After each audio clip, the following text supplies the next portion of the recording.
सर्दियों के मौसम में जब तापमान कम होता है तो फसलें पीली पड़ने लगती हैं और ये पीलेपन से पौधों के अंदर प्रकाश संश्लेषण की क्रिया कम होती है और जिसकी वजह से पौधे की बढ़वार कम हो जाती है और इसका प्रभाव पौधे की उपज पर पड़ता है और फसल से हमें कम लाभ मिलता है। तो सर्दियों में क्या पीलापन होना जरूरी है? क्या हम इस पीलेपन को कुछ खत्म कर सकते हैं? और क्या ऐसे कारण है कि पीली हो जाती है फसल सर्दियों में? तो कुछ खेतों में ये ज्यादा देखने को मिलता है, कुछ खेतों में ये कम देखने को मिलता है, ऐसा अंतर भी रहता है।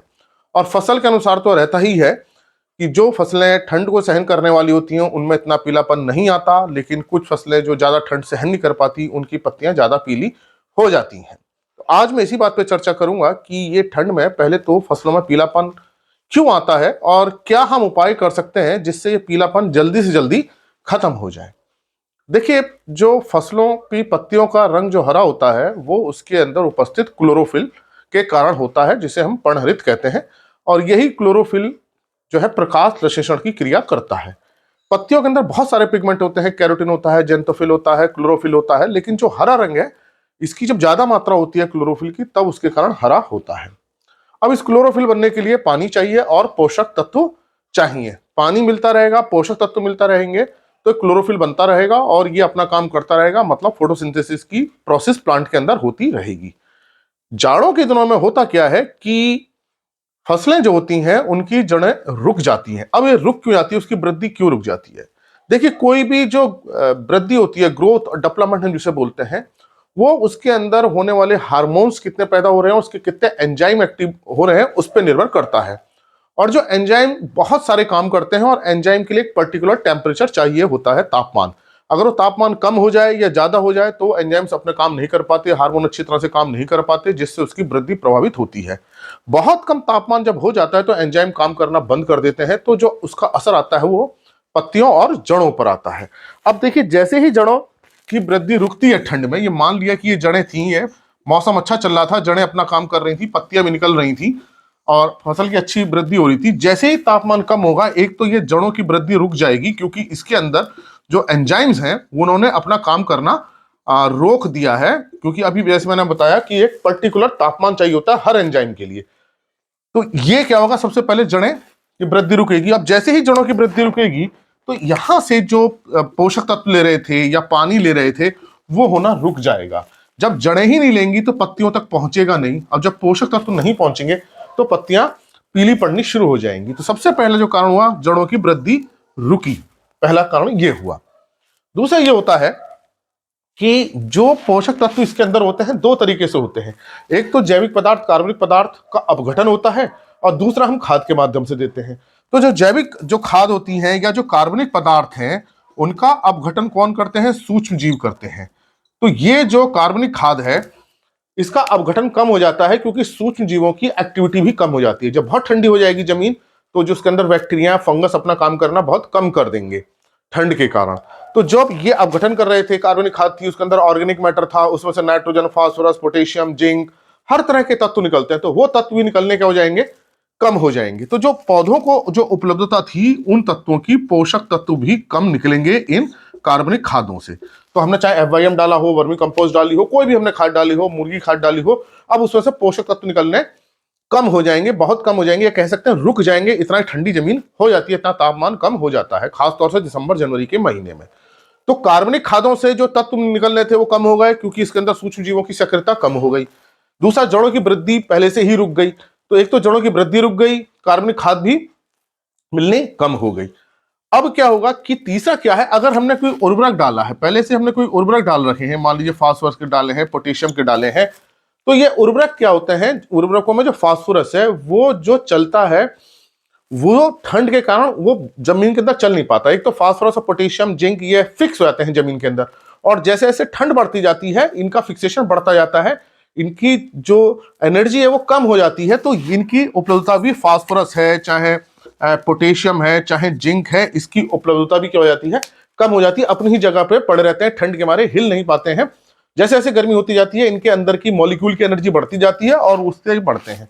तो हमने देखा पहले तो जड़ों की वृद्धि रुक गई, सूक्ष्म जीवों की सक्रियता रुक गई, जिससे कार्बनिक खाद का अपघटन कम हो गया। ऐसी खाद में हम कार्बनिक खाद डालेंगे तो भी हमें कोई फायदा मिलने वाला नहीं है। ऊपर से हम कोई खाद डालेंगे उसका फायदा नहीं मिलेगा। हाँ, नाइट्रोजन जो है, नाइट्रोजन पानी में घुल के चलती है, लेकिन जब ठंड हो जाती है, अब नाइट्रोजन की उपलब्धता भी कम हो जाती है। उसका कारण क्या है? नाइट्रोजन फिक्स तो नहीं होती है, पानी के साथ घूमती रहती है, लेकिन जब पौधे के अंदर से पानी वाष्प बन के उड़ता है, जिसे हम वाष्पोत्सर्जन कहते हैं, यहां से वाष्प निकलती है और ये वाष्प यहां से प्रेशर लगाती है और रूट से प्रेशर निकलती है, तो ये पूरा ट्रांसपिरेशन बनता है। इसे बोलते हैं हम ट्रांसपिरेशन पुल। मतलब जैसे जैसे पानी उड़ेगा पौधे के अंदर से, वो पत्तियां नीचे से खींचेंगी, नीचे जड़ से खींचेंगी, तो जैसे जैसे पानी इसकी पत्तियों से उड़ेगा धूप से, वैसे वैसे पानी ऊपर को चलेगा। अब लेकिन ठंड के दिनों में क्या है, ट्रांसपिरेशन हो नहीं पाता, क्योंकि ट्रांसपिरेशन वाष्प बनने के लिए क्या चाहिए? टेम्परेचर चाहिए, तापमान चाहिए। लेकिन जाड़ों के दिनों में सूरज निकल नहीं रहा है, कोहरा छाया हुआ है, तापमान कम है, तो ये वाष्पोत्सर्जन भी बहुत कम होता है, ट्रांसपिरेशन पुल बहुत कम बनता है। तो अब जो थोड़ा बहुत पानी है वो भी नहीं चढ़ पाता है ट्रांसपिरेशन पुल की वजह से। तो जो नाइट्रोजन है जो यहाँ पे थी पानी में, वो नाइट्रोजन भी हम नीचे से ऊपर पौधों को नहीं जा पाती है। इसका मतलब कि ऐसे समय में अगर हम यूरिया भी डाल देंगे ठंड के टाइम पे, तो पौधों को नहीं मिल पाएगी। क्यों नहीं मिल पाएगी? क्योंकि वो पहले पानी में घुलेगी, पानी से जड़ में आएगी, जड़ से पत्तियों में जाएगी, और ये सारा प्रोसेस होता है ट्रांसपिरेशन पुल से। जब पौधे की पत्तियों से पानी उड़ता है तो नीचे से प्रेशर लगा के पानी ऊपर की तरफ चलता जाता है पौधे के अंदर, और अपने साथ पोषक तत्वों को भी ले जाता है। तो फास्फोरस, पोटेशियम, जिंक इसलिए नहीं मिल पाए, ठंड के कारण उनकी एक्टिविटी कम हो गई।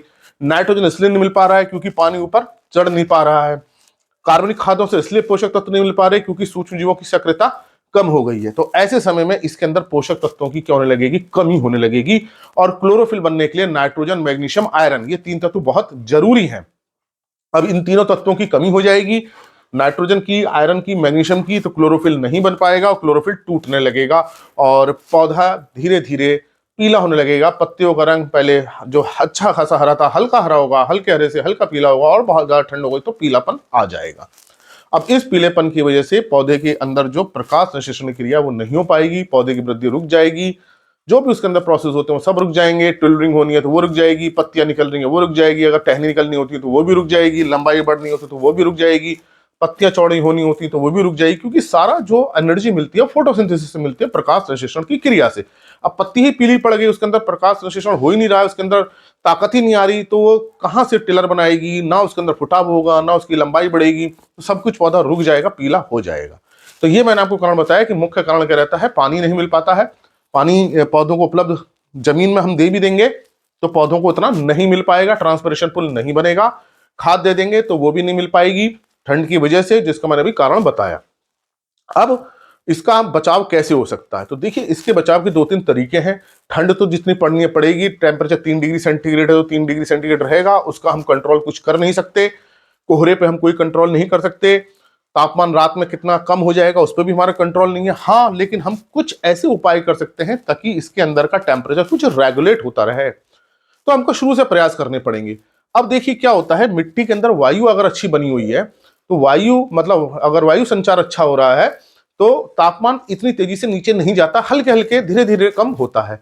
तो इसका जो वायु संचार मिट्टी का अच्छा होना चाहिए। भारी मिट्टी में जल्दी समस्या आ जाएगी, तो हम शुरू से ही कार्बनिक खादों का प्रयोग करें, जैविक खादों का प्रयोग करें, मिट्टी को भुरभुरा बनाते हैं और वायु संचार अच्छा होता है। जिप्सम का हम प्रयोग कर सकते हैं, मैंने जिप्सम पे एक वीडियो बना रखा है, ये भूमि के कणों को जोड़ने में बड़ी सहायता करता है। तो वायु संचार पे हमको ध्यान देना पड़ेगा।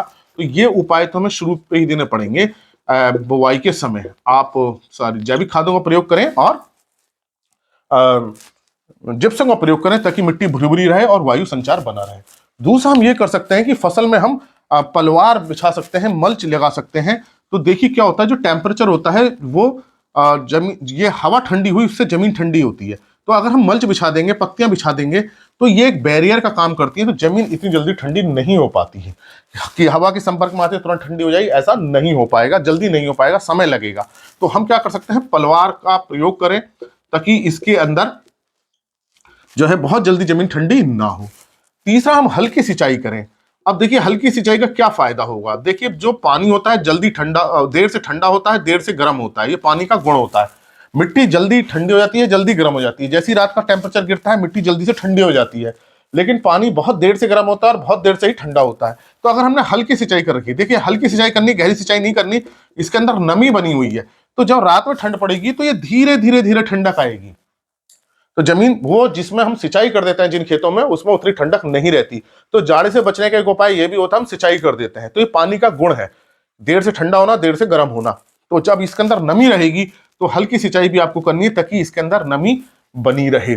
अब क्या होगा, नमी हालांकि पौधों इतने नहीं ले पाएंगे, इस नमी को पौधे नहीं ले पाएंगे क्योंकि उनकी जड़ें रुकी हुई हैं, लेकिन यहां के तापमान को ये रेगुलेट करने की कोशिश करेगी, थोड़ी सी वृद्धि होगी जड़ों की और ये अपना मेंटेन रखेगा टेम्परेचर को। फिर क्या है, देखिए हमें यहाँ जड़ों से ना तो पानी आ पा रहा है ना खाद आ पा रही है। तो इसका मतलब कि अगर हम ऊपर से खाद दे दें, मतलब हम छिड़काव कर दें खाद का, तो पत्तियां इसको ले लेंगी।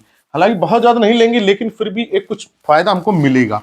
तो आप खाद का जैसे छिड़काव कर सकते हैं, जैसे यूरिया का स्प्रे आप कर दें।